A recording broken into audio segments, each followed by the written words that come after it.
Welcome back to middle education. लीजिए students, एक ऐसा धमाकेदार वीडियो लेकर के आ चुका हूँ। डेफिनेटली एग्जाम में तबाही मचाएगा, मैं इस बात की गारंटी देता हूँ। अगर मेरे द्वारा बनाई हुई इस वीडियो को आप बहुत अच्छे से देखते हैं, आराम से इत्मीनान से पूरा देखते हैं, एक भी प्रश्न उत्तर बाहर नहीं जाएगा। आपको पता है, आपके संस्कृत पेपर में किताब से 10 प्रश्न आ रहे हैं।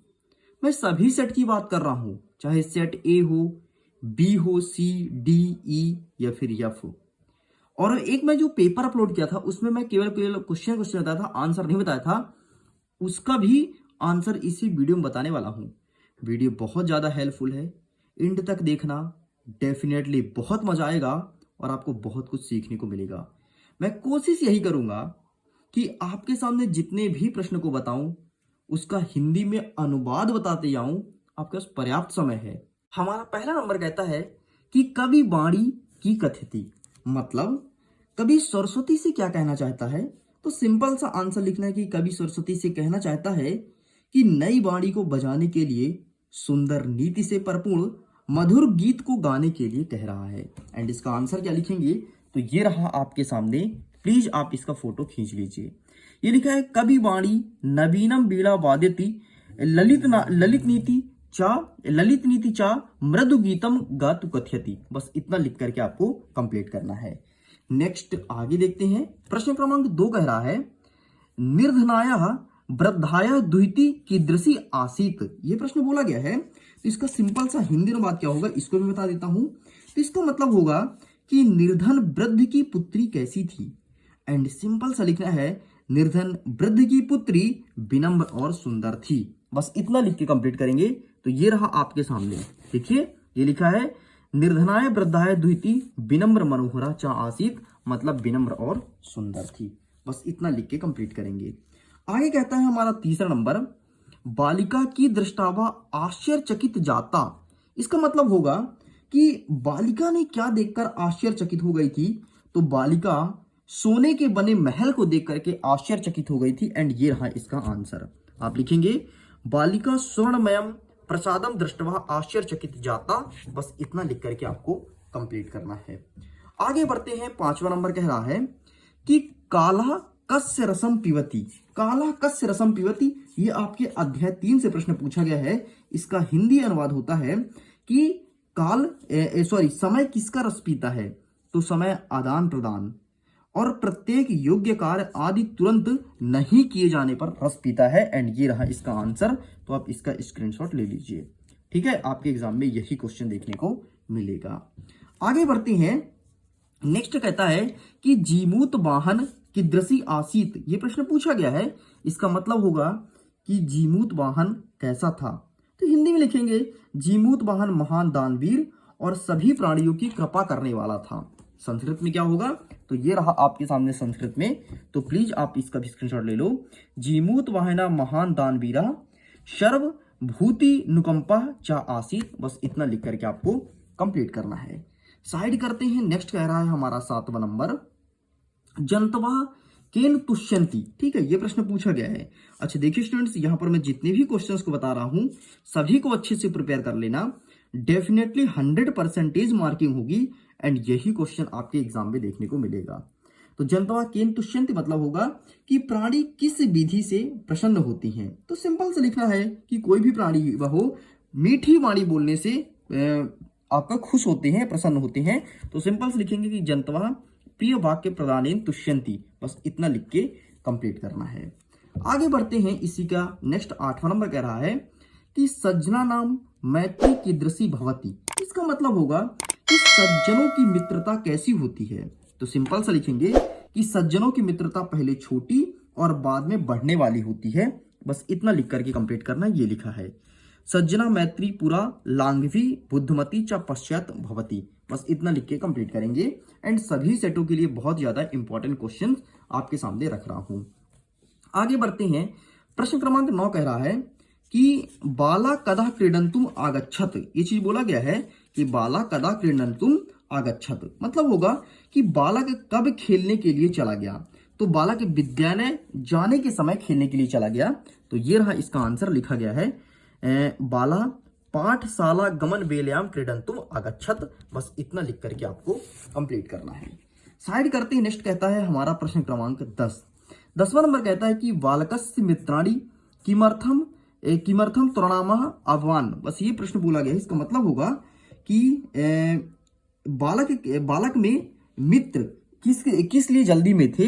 तो बालक का मित्र विद्यालय जाने में जल्दी में थे। एंड ये रहा इसका आंसर। आप लिखेंगे बालकस्य मित्राणि विद्यालय गमन त्वरणीयम आह्वान। बस इतना लिख करके कंप्लीट करना है।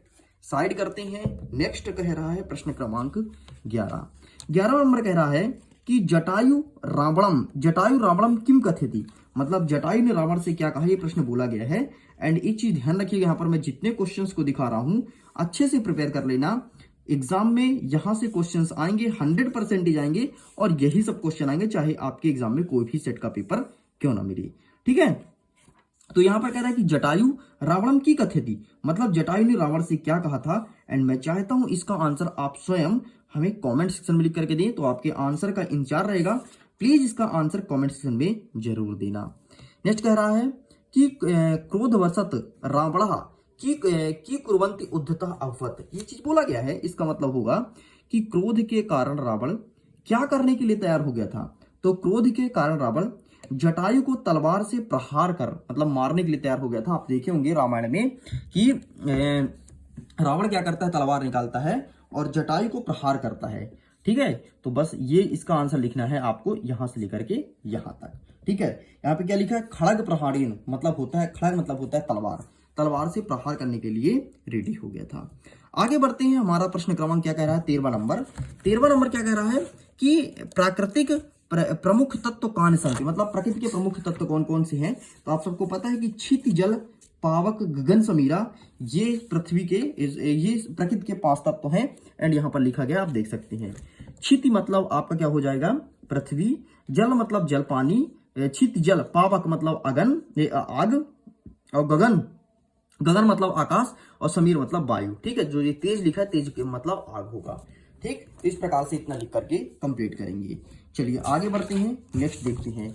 नेक्स्ट आपके सामने प्रश्न क्रमांक 14 कह रहा है कि लोक रक्षा कथा संभवती। ये प्रश्न बोला गया है, लोक रक्षा कथा संभवती मतलब संसार की रक्षा कैसे संभव है। तो संसार की रक्षा प्रकृति की रक्षा के द्वारा ही संभव है। अगर हम प्राकृतिक की रक्षा करेंगे तो संसार की रक्षा डेफिनेटली होगी। एंड ये रहा आपके सामने, लोक रक्षा प्रकृति रक्षा संभवती। बस इतना लिख करके आपको कंप्लीट करना है। चलिए साइड करते हैं। नेक्स्ट कहता है कि परिष्कृति पर्यावरणम अश्मभ्यम की ददेति। ये चीज बोला गया है। तो सिंपल सा इसका हिंदी अनुवाद होगा कि शुद्ध पर्यावरण हमें क्या क्या देती है।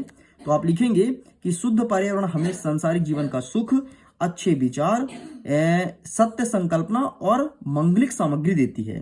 तो यहाँ पर लिखना है परिष्कृति पर्यावरणम अभ्यासम संस्कृतिम जीवनम सुखम सद्विचारा सत्य संकल्पनम मांगलिक सामग्री च ददति। बस इतना लिख करके आपको कंप्लीट करना है। आगे बढ़ते नेक्स्ट कहता है हमारा प्रश्न क्रमांक 16 नंबर कहता है। 16 नंबर सिंपल से कहता है कि अरुणे मतानुसारम मनः कीदृशी भवति। ये चीज बोला गया है। तो सिंपल सा इसका हिंदी अनुवाद क्या हो जाएगा, हिंदी अनुवाद इसका हो जाएगा कि अरुणी के मतानुसार मन कैसा होता है। ये प्रश्न बोला गया है। तो अरुणी के मतानुसार मन अन्न से निर्मित होता है। तो ये रहा इसका आंसर। तो आप इसका स्क्रीनशॉट ले लो, ये लिखा गया है। ठीक है, बस इतना लिख करके कंप्लीट करना है। चलिए इसे साइड करते हैं। नेक्स्ट देखते हैं 17 नंबर। अच्छा 17 नंबर में आगे बढ़े उसके पहले बता देता हूँ स्टूडेंट्स, देखिए अगर आपने अभी तक 4 सेट के मॉडल क्वेश्चन पेपर का पीडीएफ डाउनलोड नहीं किया है तो प्लीज जाइए जाकर के पीडीएफ को डाउनलोड कर लीजिए। डेफिनेटली बहुत फायदा मिलेगा, क्योंकि मेरे द्वारा जो मॉडल क्वेश्चन पेपर प्रोवाइड कराया जाता है पूरे क्वेश्चन वहीं से आते हैं। ठीक है, बस 3-4 प्रश्न और बचा है। हमने आपसे बोला था 20 प्रश्न लेकर के आएंगे। एंड 20 के 20 क्वेश्चंस बहुत ज्यादा इंपॉर्टेंट है, तगड़े हैं। आपके सभी सेटों में यही क्वेश्चंस आएंगे। नेक्स्ट कहता है 17 नंबर, श्वेत केतु सर्वप्रथम अरुणिति कस्य स्वरूपम विषय प्रक्षति। मतलब होगा कि श्वेत केतु सर्वप्रथम अरुणि से किसके विषय में पूछता है। तो श्वेत केतु सर्वप्रथम अरुणि से मन के विषय में पूछता है। एंड ये रहा आपके सामने आंसर। देखिए क्या लिखेंगे, श्वेत केतु सर्वप्रथम अरुणि मनसा विषय प्रक्षति। बस इतना लिख करके आपको कंप्लीट करना है। नेक्स्ट कहता है 18 नंबर, अनधितः तपोदतः कौ गरिहोतो भवत। ये चीज बोला गया है। तो सिंपल सा इसका भी आंसर हम आपको दिखाएंगे। लेकिन स्टूडेंट्स, मैं चाहता हूं कि इसका आंसर सबसे पहले आप हमें कमेंट सेक्शन में लिख कर बताएं, ताकि हमको भी तो लगे कि आपकी प्रिपरेशन कैसी है। तो मैं कुछ क्वेश्चंस आपके लिए छोड़ दूं क्या? अगर आप बोले आप सारे स्टूडेंट्स को कुछ क्वेश्चन छोड़ देता हूं, देखो सारे क्वेश्चंस दिखा दूंगा तो फिर हाँ ये है कि बहुत सारे वैसे दिखा चुका हूं, लेकिन बोलोगे तो दिखा दें, कोई दिक्कत नहीं है। मैं तो चाहता हूं छोड़ दूं, चलो इसको तो देख ही लो, ठीक है। बाकी आगे क्वेश्चंस को छोड़ने का प्रयास करूंगा, ठीक है। देखो ये रहा, ना पढ़ा हुआ तपोदत्त किनके द्वारा अपमानित हुआ? तो ना पढ़ा हुआ तपोदत्त सभी कुटुंबियों द्वारा, और कुटुंब मतलब परिवार होता है, मित्रों मतलब दोस्त द्वारा, और बंधु और बंधव मतलब सखा द्वारा क्या हुआ था? अपमानित हुआ था। तो ये रहा संस्कृत में, बस इतना लिख करके आपको कंप्लीट करना है। चलिए नेक्स्ट कहता है कि अंते तपोदत्तः विद्या ग्रहण से कुत्र गतः, ये चीज बोला गया है, मतलब अंत में तपोदत्त विद्या ग्रहण करने के लिए कहाँ गया था? तो तपोदत्त विद्या ग्रहण करने के लिए गुरुकुल गया था। तो बस इतना लिख करके आपको कंप्लीट करना है, ये रहा, ठीक है। अंते तपोदत्तः विद्या ग्रहणाय गुरुकुलम गतः, बस इतना लिख करके कंप्लीट करेंगे। चलिए एक अंतिम प्रश्न 20वां नंबर कहता है कि बालका कीदृशी चाटकाम अपृच्छत। इस प्रश्न का आंसर प्लीज आप स्वयं हमें कमेंट सेक्शन में लिख करके देंगे। हमने 2 प्रश्न आपके लिए छोड़ा है, जिसमें से एक तुम हो सकता है चीटिंग भी कर लिए हो, ठीक है, लेकिन इस प्रश्न का उत्तर मैं नहीं बताने वाला हूं। तो प्लीज इसका आंसर देखता हूं कौन कौन मेरे प्यारे स्टूडेंट इसका आंसर कमेंट्स में लिख करके देते हैं। जो स्टूडेंट सही आंसर देगा उसको मैं दूंगा लव लाइक। अगर आप कहते हो तो मैं हिंदी में समझा देता हूं। हिंदी में कहता है कि बालक ने कैसे चिड़े को देखा। तो अगर इसका हिंदी में उत्तर क्या लिखेंगे, ये चीज मैं नहीं बताऊंगा। अगर ये बता दूंगा तो आपको पूरा पूरा पता चल जाएगा। हिंदी में बात होगा कि बालक ने कैसे चिड़े को देखा, बालक ने कैसे चिड़े को देखा, ये चीज बोला गया है। ओके स्टूडेंट्स, तो इस प्रकार से आपके सामने 20 प्रश्न पूरा कंप्लीट कर दिया हूं। इसके बाहर से 1-2 क्वेश्चन अगर जाएगा भी तो टेंशन मत लो, अथवा में यही क्वेश्चन आएंगे। इसके बाहर नहीं जाएगा, इस बात की गारंटी देता हूं। और अगर कुछ भी गया इसके बाहर तो टेंशन मत लो, ये 20 क्वेश्चंस प्रिपेयर करने के बाद तुमको संस्कृत में और कुछ नहीं पढ़ना पड़ेगा। अब देखो तुम्हारी किताब में 100 प्रश्न है, 100 को मैंने 20 में समेट दिया और यही सब आएंगे, गारंटी के साथ कहता हूं, डंके के चोट पे कहता हूं। ओके स्टूडेंट्स, वीडियो पसंद है तो वीडियो को लाइक कीजिए, अपने दोस्तों के साथ शेयर कीजिए। पीडीएफ को डाउनलोड करना है, लिंक डिस्क्रिप्शन बॉक्स में है, आसानी जाकर के आप अपने पीडीएफ को डाउनलोड कर सकते हैं। वीडियो को एंड करता हूं एग्जाम के लिए। ऑल द बेस्ट, खुश रहिए, पढ़ते रहिए, मुस्कुराते रहिए। Bye bye.